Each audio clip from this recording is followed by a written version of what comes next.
देखिए मुद्दा नवजोत सिद्धू के साथ।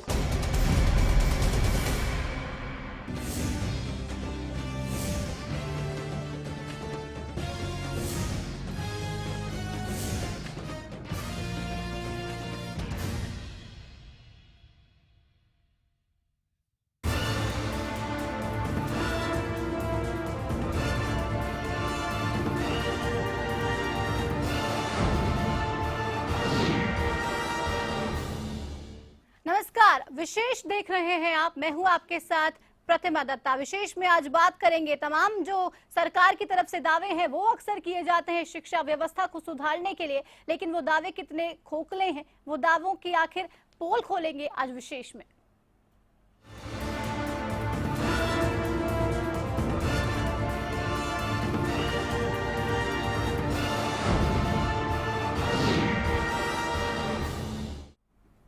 तो विधायकों की गोद में जो बिगड़ैल स्कूल हैं उनको डाल दिया जाएगा, इस उम्मीद से कि आखिर सुधार होगा। शिक्षा व्यवस्था में अगर बात की जाए तो एक बड़ा सुधार लाने के लिए इस तरह का कदम उठाया जा रहा है, लेकिन तमाम जो कदम है, तमाम जो व्यवस्था है वो पूरी तरह से चरमराई हुई है। दुरुस्त कैसे किया जाएगा उस पूरी व्यवस्था को, इस पर आज हम चर्चा करेंगे। हमारे साथ स्टूडियो में भी मौजूद हैं वरिष्ठ पत्रकार मोहिंदर सिंह जी। बहुत बहुत स्वागत है मोहिंदर सिंह जी आपका। धन्यवाद। तो चर्चा लगातार हम इस विषय पर करेंगे। लगातार खराब रिजल्ट आ रहे हैं प्रदेश में। शिक्षा की बात करें तो वो हर पैमाने पर साबित हो रही है कि कितनी खराब व्यवस्था है। रिजल्ट्स जो है वो लगातार खराब आ रहे हैं और उसके बावजूद जो शिक्षा व्यवस्था है उसमें कई बड़े जो सुधार है, कई बड़े कदम उठाने की कोशिश भी की जा रही है। एक रिपोर्ट देखिए, पहले समझने की कोशिश कीजिए कि आखिर शिक्षा व्यवस्था में किस तरह से जो चरमराई हुई व्यवस्था है उसको ठीक करने की कोशिशें की जा रही है, किस तरह से जो हाल है प्रदेश की शिक्षा स्तर का वो कहां पहुंच गया है।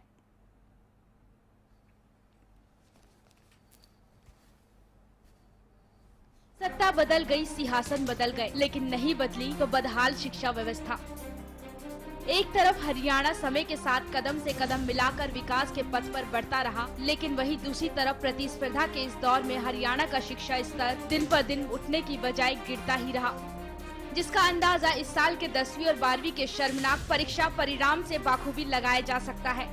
इस साल प्रदेश में 12वीं का सालाना परीक्षा परिणाम 53.96% रहा, जबकि 10वीं का परिणाम इससे भी शर्मनाक रहा। 10वीं में कुल 41.28% बच्चे ही पास हो सके। लेकिन ये तो प्रदेश में अव्यवस्थित शिक्षा प्रणाली की सिर्फ एक वानगी भर है। अगर आप इन आंकड़ों की गहराई से जांच करेंगे तो आपको सामने गहराई से मंथन करने योग्य तथ्य निकल कर जरूर सामने आएंगे, जो आपको सोचने पर मजबूर कर देंगे कि आखिर ऐसे पढ़ेगा और बढ़ेगा हरियाणा। क्या ऐसे बनेगा हरियाणा शिक्षा का हब? 10वीं में हरियाणा विद्यालय शिक्षा बोर्ड के अंतर्गत आने वाले 61 स्कूलों का रिजल्ट 0 रहा, जो हरियाणा शिक्षा बोर्ड के इतिहास का सबसे खराब रिजल्ट है। साथ ही इस बार प्रदेश के करीब 100 स्कूल ऐसे हैं जहां सिर्फ एक बच्चा ही पास हो सका, जिससे शिक्षा विभाग के सभी दावों का एक बार फिर से दम निकल पड़ा।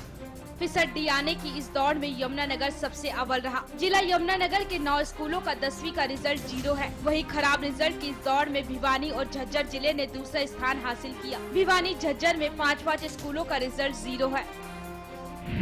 फतेहाबाद और मेवात जिला 4 स्कूलों के 0 रिजल्ट के साथ तीसरे स्थान पर। वहीं नंबर 4 पर फरीदाबाद, गुड़गांव, हिसार, कैथल 3 स्कूलों के 0 रिजल्ट के साथ काबिज है। 5वां स्थान अंबाला, कुरुक्षेत्र, पानीपत, रेवाड़ी, पलवल ने 2 स्कूलों में 0 रिजल्ट के साथ हासिल किया। 6ठे स्थान पर एक स्कूल के 0 रिजल्ट के साथ जींद, सीएम सिटी, करनाल और सिरसा रहे। ये आंकड़े दिखाने के बाद बताने की जरूरत नहीं है कि आखिर कैसे प्रदेश की शिक्षा व्यवस्था आईसीयू में पड़ी सांसें भर रही है। Bureau report, Haryana news. तो शिक्षा व्यवस्था का आखिर हाल क्या है, ये इस रिपोर्ट के जरिए समझाने की आपको कोशिश की। स्थिति जो स्कूलों की है वो कितनी बदतर है, रिजल्ट्स जो हैं वो तो बद से बदतर ही है। जो बच्चे हैं उनको कुछ पढ़ना आता नहीं है। ऐसे में सरकार जो है वो इस उम्मीद में है कि दुरुस्त किया जाए, इस सिस्टम में कुछ ऐसे कदम उठाए जाए ताकि जो तमाम जो खामियां हैं उनको दूर किया जाए और उसको जो है लगातार संवारने के लिए शिक्षा व्यवस्था को एक नए सिरे से रूप सज्जा उसकी करने के लिए जो कदम उठाए जा रहे हैं सरकार की तरफ से। अब ऐसा मानना है कि जो विधायक हैं वो स्कूलों को गोद लेंगे, आइडल स्कूल बनाया जाएगा और उसके बाद जो तस्वीर है वो शायद प्रदेश की बदल जाए। तो आखिर ये विधायक योजना जो है, जो विधायक जो है वो स्कूल को गोद लेंगे, आखिर वो योजना क्या कुछ है पूरी, ये देखिए आप। देश की मनोहर सरकार ने अब शिक्षा व्यवस्था को व्यवस्थित करने के लिए एक रणनीति तैयार की है। केंद्र की सांसद आदर्श ग्राम योजना की तर्ज पर हरियाणा में विधायक बेहद खराब रिजल्ट वाले स्कूलों को गोद लेंगे। सूत्रों के मुताबिक मनोहर सरकार इस योजना को शुरू करने का फैसला लगभग ले चुकी है। जल्द ही इसकी औपचारिक तौर पर सार्वजनिक घोषणा कर दी जाएगी। कैबिनेट मंत्री कविता जैन का कहना है कि सरकारी स्कूलों में शिक्षा का स्तर सुधारने के प्रति सरकार गंभीर है। विधायकों के स्कूल गोद लेने से निश्चित ही व्यवस्था में सुधार आएगा। हरियाणा में सांसद आदर्श ग्राम योजना की तर्ज पर पहले ही विधायक और प्रथम श्रेणी के अफसर कई गांव गोद ले चुके हैं। हाल ही में बिजली चोरी को रोकने के लिए भी प्रदेश सरकार ने जगमग हरियाणा के नाम से योजना शुरू की थी, जिसके तहत विधायकों को अपने अपने हलके के 2-2 बिजली के फीडर गोद लेने थे। क्या विधायकों पर ओवरलोड करने से व्यवस्था पर लदा अव्यवस्था का बोझ हल्का हो पाएगा? क्या प्रदेश सरकार की इस पहल से हरियाणा की चरमराई शिक्षा व्यवस्था ढर्रे पर आ पाएगी? Bureau report, Haryana news.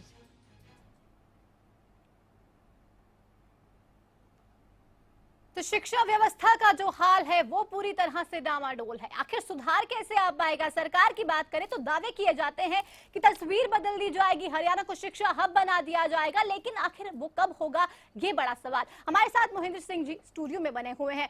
Sir, आपसे समझने की कोशिश करना चाहूंगी, क्योंकि तमाम जो ऐसे कदम है वो उठाए जाते हैं। अक्सर ये कहा जाता है कि शिक्षा व्यवस्था को किसी न किसी तरीके से बदला जाएगा, तमाम योजनाओं को अमली जामा पहना के शुरू कर दिया जाता है, लेकिन कोई ठोस जो है वो इसका रिजल्ट देखने को नहीं मिलता। आपका कहना बिल्कुल सही है। नतीजा इसलिए सामने नहीं आ रहा है कि जिन लोगों को काम करना है वो काम करने की मानसिकता में ही नहीं है। इस समस्या की जो जड़ है उसको शुरुआत से समझने की जरूरत है। प्रदेश में भारतीय जनता पार्टी की जो सरकार है उससे पहले चौधरी भूपेंद्र सिंह हुड्डा की सरकार थी। इसमें कोई शक नहीं कि मौजूदा सरकार को पिछली सरकार की ओर से जो पूरी तरह व्यवस्था एकदम चरमरा गई थी वो व्यवस्था उनको विरासत में मिली है, इसमें कोई शक नहीं है।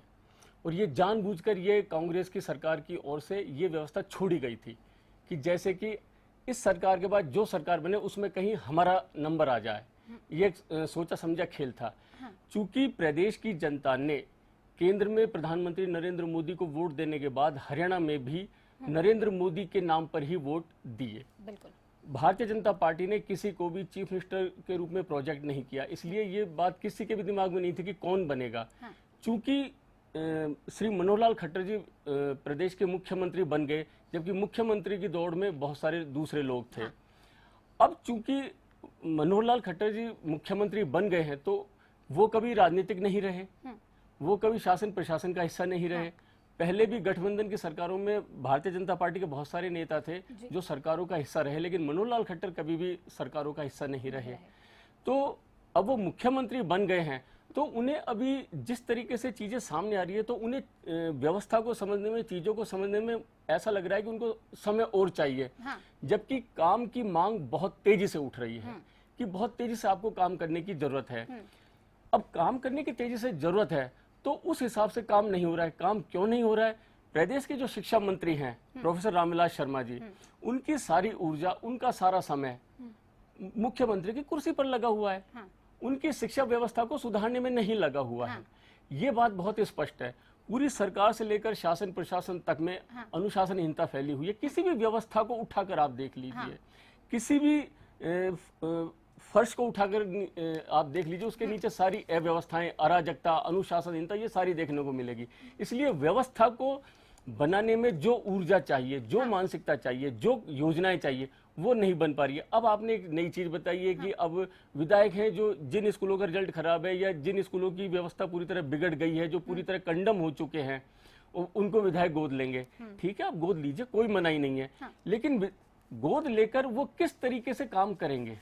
जी, लेकिन महेंद्र जी, पहले जो है लगातार जो विधायक है उन पर बोझ डाला जा रहा है। पहले गांव को उन्होंने गोद लिया, उसके बाद अगर बात करें तो बिजली फीडर को उन्होंने गोद लिया, और अब अगर देखा जाए तो स्कूलों को भी जो गोद लेने का सिलसिला है वो देखने को मिलेगा, वो भी भार जो है वो उन पर डाल दिया जाएगा। तो क्या कुछ ऐसा नहीं लग रहा है कि उन पर जो है वो बोझ पे बोझ डाला जा रहा है? आखिर वो किस तरह से काम करेंगे? शिक्षा व्यवस्था में सुधार के लिए तो ना जाने कब से ही करोड़ों रुपए खर्च किए जाते हैं। ये कहा जाता है कि नई पॉलिसीज बनेंगी, ऐसा होगा वैसा होगा, लेकिन तमाम जो वो दावे हैं वो हवा अक्सर साबित होते हैं। तो इसके बाद क्या वाकई में कोई सुधार आ पाएगा? क्योंकि गांव को जब गोद लिया उसके बाद अगर आप देख लीजिए, गांव की स्थिति देख लीजिए, वो आज भी बदतर है, आज भी सुधार नहीं आया है। तो क्या स्कूलों को गोद लेने के बाद कोई सुधार देख पाएगा? नहीं, जिस तरह की योजनाएं सामने आ रही है उनसे सुधार की कहीं पर भी कोई किरण दिखाई नहीं दे रही है। ये बात बहुत स्पष्ट है।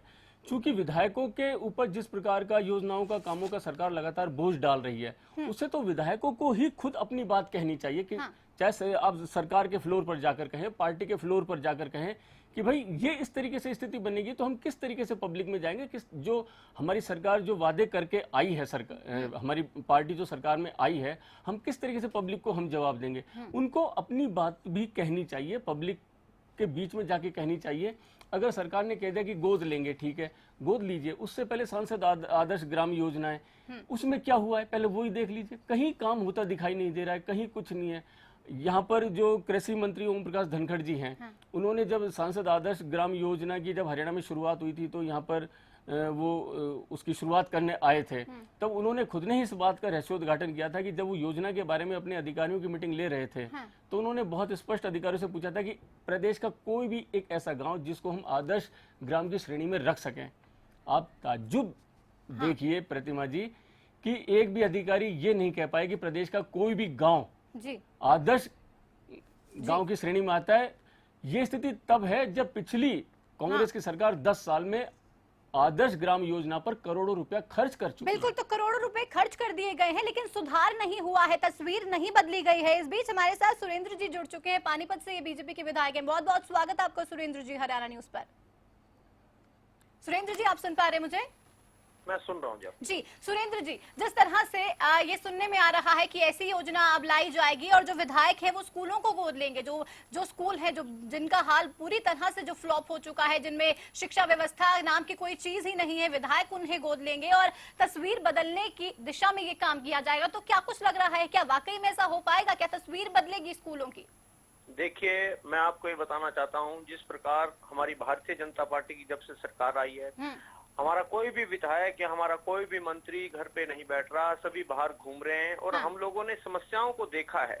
समस्याओं को देखने के लिए हमारा जो मीडिया भी अच्छी तरीके से साथ दे रहा है। मैं मीडिया का भी बहुत बहुत धन्यवाद देता हूं कि आप लोग बच्चों के उज्जवल भविष्य के लिए आप हम लोगों को और इस प्रकार हमारे फोन लाइन आप यूज कर रहे हैं, तो हम लोगों को ये बता देते, पिछले काफी समय से आप देख रहे हैं हरियाणा की राजनीति के अंदर कांग्रेस या अन्य पार्टियों का यहाँ पर राज रहा है। तो हम लोग अगर शिक्षा की बात देखी जाए तो शिक्षा में अगर बच्चे पीछे जा रहे हैं, क्योंकि हमारी सरकार अभी आप ही जानते हैं कि हाल ही में हमारी सरकार आई है और बच्चों के रिजल्ट 2-3 महीने हो गए हैं, बच्चों के रिजल्ट आ चुके हैं। जी सुरेंद्र जी, आपकी बात से मैं सहमति रखती हूँ। जो तमाम परेशानी है हाल फिलहाल में, जाहिर सी बात है वो परेशानी उत्पन्न नहीं हुई, परेशानी वो लंबी है, उसको संवारने में समय लगेगा। लेकिन मेरा सीधा सवाल, जिस तरह से प्रदेश में अक्सर देखा जा रहा है, जो तमाम संघ है वो प्रदर्शन कर रहे हैं, गेस्ट टीचर्स आप देख लीजिए, कंप्यूटर टीचर्स देख लीजिए, चुका है, इसका सारा का सारा जो है ये कांग्रेस पे जाता है। इन्होंने पूरे हमारे हरियाणा प्रदेश में जितने भी स्कूल हैं जो ये बिल्कुल पिछड़े हुए हैं, इसका सारा श्रेय कांग्रेस को जाता है। कांग्रेस के नेता बिल्कुल लाल बत्ती लगाकर और गाड़ियों पे घूमते थे, ये खाली स्कूल के नाम पर दिखावा दिखाते थे, स्कूल के अंदर नहीं जाते थे, ना बच्चों के साथ मिलते थे, ना बच्चों की मूलभूत सुविधाओं के बारे में किसी प्रकार की उन्होंने जानकारी ली। अभी हमारे जितने भी नेता लोग हैं, आप देखना 6 महीने के अंदर अंदर हम स्कूलों की जितनी भी जो स्थिति है आज बदतर है। हमें आज जो हरियाणा मिला है काफी बदतर हालात में इन्होंने हमें जो सौंपा है, हम लोग हरियाणा को ऐसा बनाने वाले हैं कि आप लोग देखेंगे जिस प्रकार हरियाणा को कैसा बना पाएंगे शायद ये देखना मुश्किल होगा, क्योंकि जो तमाम दावे हैं वो कब से किए जा रहे हैं, सत्ता में आने से पहले भी किए गए, लेकिन कुछ भी बदलाव जो है वो सीधे तौर पे नहीं हुआ। इस बीच हमारे साथ बलवंत सिंह जी जुड़ चुके हैं, सुधौरा से बीजेपी विधायक हैं। बहुत बहुत स्वागत है बलवंत जी आपका। बलवंत जी, आप सुन रहे हैं मुझे? हाँ जी, हाँ जी। जी बलवंत जी, जो ये नई स्कीम जो है वो लागू होने जा रही है, जो स्कूल हैं उनको अब गोद लिया जाएगा, क्या वाकई में लगता है कि ये कहा जा रहा है बीजेपी की तरफ से 6 महीने में आप बहुत ही जल्दी देखेंगे तस्वीर बदल जाएगी, स्कूलों की जो स्थिति है इस वक्त वो पूरी तरह से चेंज हो जाएगी? क्या वाकई में ऐसा हो पाएगा? क्योंकि तमाम योजनाएं हमने देखी, उनका हाल क्या हुआ वो भी पूरे प्रदेश के लोगों ने देखा। क्या उन योजनाओं की तरह इसका हाल भी कुछ ऐसा ही होगा? आप ये मान के तो चलो भी 6 महीने में बदलाव तो आप देख ही रहे हैं। हाँ। आज हरियाणा प्रदेश में भारतीय जनता पार्टी की सरकार ने जो 0 नंबर पे करप्शन और ईमेल रजिस्ट्री, आज हाँ। प्राइम मिनिस्टर, आदरणीय प्राइम मिनिस्टर ने जो स्वच्छ अभियान, ये इतनी योजनाएं शुरू की हैं। जी। आज आप हरियाणा प्रदेश में माननीय मुख्यमंत्री के नेतृत्व में बहुत बड़ा बदलाव। जी। वक्त तो हर चीज के लिए लगता है, वक्त लगता है। हाँ। पर धीरे धीरे सहने ये सारा बदलाव आप हरियाणा प्रदेश में देखेंगे, चाहे वो शिक्षा में है, चाहे स्पोर्ट्स में है, चाहे और किसी चीज में है। बलवंत जी, मैं भी मानती हूँ कि व्यवस्था में सुधार लाने के लिए वक्त जो है वो जाहिर सी बात है लगता है, लेकिन जो तमाम जो लोग हैं, प्रदेश के लोग हैं, प्रदेश की जनता है, वो यही सवाल पूछ रहे हैं कि आखिर कितना वक्त? क्योंकि जब वोट दिया था अच्छे दिनों की उम्मीद तमाम लोगों ने ली थी, लेकिन वो अच्छे दिन जनता के कब आएंगे ये बड़ा सवाल। जो तमाम मेहमान हैं वो हमारे साथ लगातार बने रहिए, इस चर्चा को हम आगे बढ़ाएंगे, आगे भी चर्चा करेंगे, समझने की कोशिश करेंगे कि आखिर किस तरह से जो बदलाव है वो किया जाएगा। लेकिन फिलहाल हमें एक छोटे से ब्रेक के लिए रुकना पड़ेगा, यहाँ पर फौरन लौटेंगे, आप बने रहिए हमारे साथ।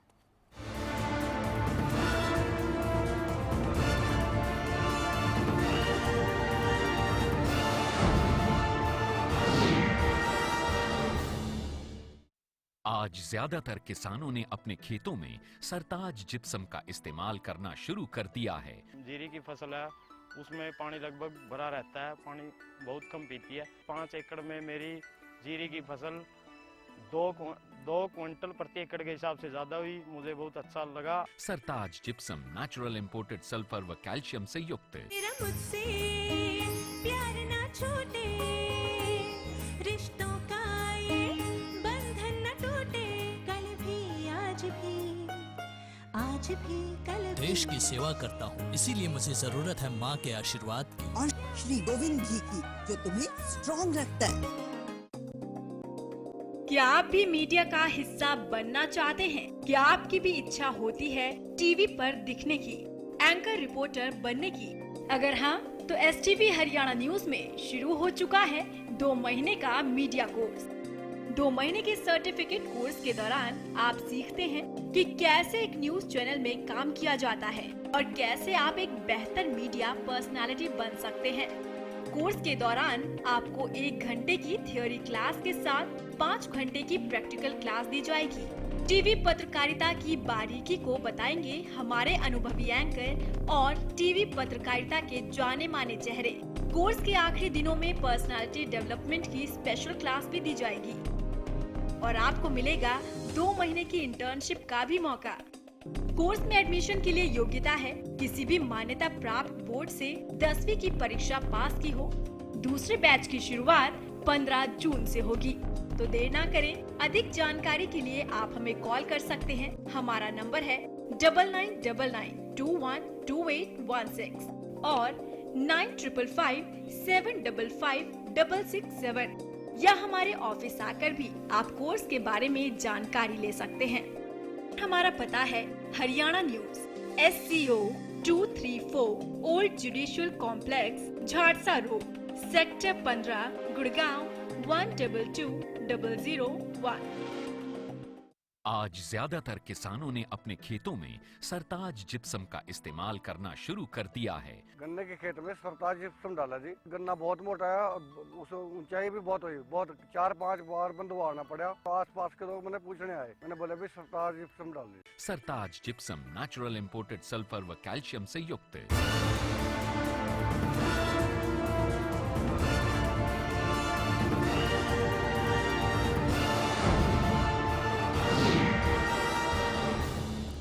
और ब्रेक के बाद एक बार फिर से आप सभी का स्वागत है विशेष में, जहां हम बात कर रहे हैं कि आखिर जो ये नई योजना आएगी इसके बाद क्या बदलाव हो पाएगा, क्योंकि अक्सर देखा गया है तमाम जो योजनाएं हैं वो फ्लॉप साबित होती हैं, कोई ठोस रिजल्ट्स तमाम जो योजनाएं हैं उनका नहीं देखने को मिला। और ऐसा ही लग रहा है कि जो ये योजना है इसका हाल भी शायद कुछ ऐसा ना हो। ये हालांकि कहा जा रहा है बीजेपी की तरफ से कि 6 महीने बाद एक बड़ा बदलाव देखेंगे। महेंद्र जी, आपसे सवाल मेरा, ये कहा जा रहा है कि एक बड़ा बदलाव 6 महीने बाद देखा जाएगा, आप देखिए स्थिति बदल जाएगी, लेकिन अगर बात की जाए 7 महीने इस सरकार को आए हुए हो चुके हैं, लेकिन ये सरकार की तरफ से यही कहा जाता है आने वाले समय में देखेगा, आने वाले समय में ये होगा, आने वाले समय में वो होगा, लेकिन वो आने वाला समय आखिर कब आएगा? एक बात बहुत स्पष्ट है कि निश्चित रूप से हम आने वाले समय में बदलाव देख सकते हैं। वह बदलाव तब हम देख सकते हैं जब मौजूदा सरकार के जो मंत्री हैं, जो विधायक हैं, वो ईमानदारी पूर्वक एक उद्देश्य के साथ काम करने की दिशा में आगे बढ़े। जबकि वैसा होता हुआ कहीं दिखाई नहीं दे रहा है। हाँ, बदलाव इस तरीके से आ सकता है कि जितने भी विधायक, जैसा कि अभी कहा है कि भाई विधायक स्कूलों को गोद लेंगे, विधायकों को सबसे पहले अगर इस तरह का, अगर किसी स्तर पर कोई फैसला ले लिया गया है तो सबसे पहले इस योजना का खुलासा करना चाहिए कि इस योजना में किस तरीके से काम होगा। ये ठीक है कि आदमी को अपना इलाज और अपनी एजुकेशन लेने और कराने का उसको स्वतंत्र अधिकार है, वो कहीं पर भी अपना इलाज करा और कहीं पर भी वो अपनी एजुकेशन ले। अगर नैतिकता के आधार पर, जिस नैतिकता की भारतीय जनता पार्टी हमेशा से बात करती आई है, उस नैतिकता के आधार पर ही अगर भारतीय जनता पार्टी के विधायक या और दूसरे विधायक अगर अपने बच्चों को या बच्चों के अलावा और किसी को भी अधिक से अधिक संख्या में सरकारी स्कूलों में पढ़ने के लिए प्रेरित कर सकें कि आप अपनी एजुकेशन के लिए आप सरकारी स्कूलों में आइए, हम आपको पूरी वो व्यवस्था करके देंगे। अगर एक इस दिशा में भी अगर ये थोड़ा भी काम कर पाए तो ये एक उम्मीद जगती है कि हाँ, कुछ सही दिशा में एक क्षेत्र में तो काम आगे बढ़ा। हाँ महेंद्र जी, ये काफी इंपॉर्टेंट बात आपने उठाई, क्योंकि अक्सर ऐसा देखा जाता है, हम लोगों की मानसिकता की बात ही यहाँ पर कर लें, लोगों का भी यही मानना है कि भाई नौकरी मिलनी चाहिए तो सरकारी, लेकिन इलाज हम सरकारी अस्पताल में नहीं करा सकते, अपने बच्चों को शिक्षा जो है वो हम सरकारी अस्पतालों में नहीं करा सकते। बेशक हम नौकरी सरकारी चाहते हैं, लेकिन सरकारी जो अस्पताल हैं, जो सरकारी स्कूल हैं, वहां पर शिक्षा हम नहीं दे सकते अपने बच्चों को, क्योंकि खामियां इतनी है, क्योंकि कुछ है ही नहीं, वो खोखली व्यवस्था हो चुकी है। बिल्कुल। अच्छा, दूसरी बात ये है, ये बात मैं उस स्थिति में कह रहा हूं कि जब कई विधायक हैं, कई अधिकारी हैं, कई मंत्री हैं, उनके अपने खुद के और रिश्तेदारों के नाम पर या और नामी बेनामी जो हम बोलते हैं, कितने ही स्कूल खुले हुए हैं। अब जब उनके स्कूल अपने खुले हुए हैं, उनके कॉलेजेस खुले हुए हैं, उनके इंस्टीट्यूट खुले हुए हैं शिक्षा से जुड़े हुए, तो वो क्यों सरकारी स्कूलों में उस तरह की व्यवस्था करेंगे? चूंकि ये शिक्षा का जो काम है ये पूरी तरह व्यवसाय से भी जोड़ दिया गया है, क्योंकि उनका पूरा फोकस व्यवसाय से है, व्यवसाय उनको पैसा कमा कर देगा। सरकारी स्कूल है, उनको कोई भी 2 नया पैसा कमा कर नहीं देगी। तो ये एक जो विरोधाभास की जो स्थिति बनी हुई है, वो भी इस व्यवस्था को आगे नहीं बढ़ने दे रही है। महेंद्र जी, आखिरी सवाल, क्या लगता है वाकई में कुछ हो पाएगा? ये योजना जब अगर लागू होगी, इसके बाद कोई तस्वीर बदल पाएगी? क्योंकि प्रदेश में लगातार लोग जो हैं वो त्रस्त आ चुके हैं रिजल्ट्स देखकर, अपने बच्चों की हालत देखकर, स्कूलों की हालत देखकर, तो क्या लग रहा है इस योजना के बाद कुछ हो पाएगा? देखो, कांग्रेस ने भारतीय जनता पार्टी के अच्छे दिन ला दिए, ये बात बहुत अच्छी है, लेकिन भारतीय जनता पार्टी को अब लोगों के अच्छे दिन लाने हैं, ये उसकी जिम्मेदारी है। और भारतीय जनता पार्टी ने ये कहा भी है। अब लोगों के अच्छे दिन कैसे लाने हैं? भारतीय जनता पार्टी के तमाम जो, एक तो ये सरकार है, मंत्री हैं, विधायक हैं, लोग हैं, पदाधिकारी, एक तो जो सबसे बड़ी बात है ना प्रतिमा जी, बहुत ईमानदारी पूर्वक मैं आपको बात बता रहा हूँ, व्यवस्था सुधर सकती है। व्यवस्था यहाँ से सुधर सकती है कि सत्तारूढ़ पार्टी के जो पदाधिकारी हैं, जो सदस्य है, वो अपनी पार्टी के अंदर इस मांग को पुरजोर तरीके से उठाएं और बार बार उठाएं कि आप जो वादा करके सरकार में आए हैं, आप उन पर काम करिए, क्योंकि पब्लिक में हम भी जाते हैं। पार्टी का तभी अस्तित्व बना रहेगा, हमारा भी तभी अस्तित्व बना रहेगा जब आप काम करेंगे। और ये काम अब पार्टी के जो पदाधिकारी हैं, जो सदस्य हैं, उनको ये मांग अपनी पार्टी के फ्लोर पर उठानी होगी, सरकार पर दबाव बनाना होगा। क्योंकि कहते हैं कि सरकार है जो पार्टी चलाती है, तो पार्टी के पदाधिकारी सदस्यों के ऊपर, चूंकि सांसद और विधायक भी पार्टी के सदस्य हैं, पदाधिकारी हैं, उनको भी ईमानदारी पूर्वक इस बात को बहुत महसूस करना होगा और काम करने की दिशा में आगे बढ़ना होगा, क्योंकि गाल बजाई बहुत हो गई, बातें काम करने की दिशा में आगे बढ़ने की आवश्यकता है, लेकिन वो आगे कब बढ़ा जाएगा, कैसे बढ़ा जाएगा, ये बड़ा सवाल। क्योंकि अक्सर देखा जाता है बड़ी बड़ी बातें कर दी जाती हैं, बड़े बड़े ऐलान कर दिए जाते हैं, लेकिन धरातल पे कोई काम नहीं होता। व्यवस्था है वो आखिर नहीं सुधर पाती। फिलहाल देखने की बात होगी कि आखिर ऐसा कुछ हो पाएगा कि नहीं। आखिर जो ऐलान किया गया है सरकार द्वारा कि ऐसा हो जाएगा वैसा हो जाएगा, क्या वो वाकई में हो पाएगा क्या नहीं, ये देखने वाली बात होगी। फिलहाल तमाम मेहमानों का जो हमारे साथ जुड़े, मैं शुक्रिया करना चाहूंगी। महेंद्र सिंह जी बहुत बहुत शुक्रिया आपका, बलवंत सिंह जी भी हमारे साथ जुड़े थे और सुरेंद्र जी भी हमारे साथ थे, बहुत बहुत शुक्रिया तमाम मेहमानों का। तो देखना होगा वाकई में क्या बदलाव हो पाएगा, क्या शिक्षा व्यवस्था जो है वो सुधर पाएगी और जो लोग हैं वो फिर से अपने बच्चों के उज्जवल भविष्य को देख पाएंगे। फिलहाल विशेष में बस इतना ही, मुझे दीजिए इजाजत, नमस्कार।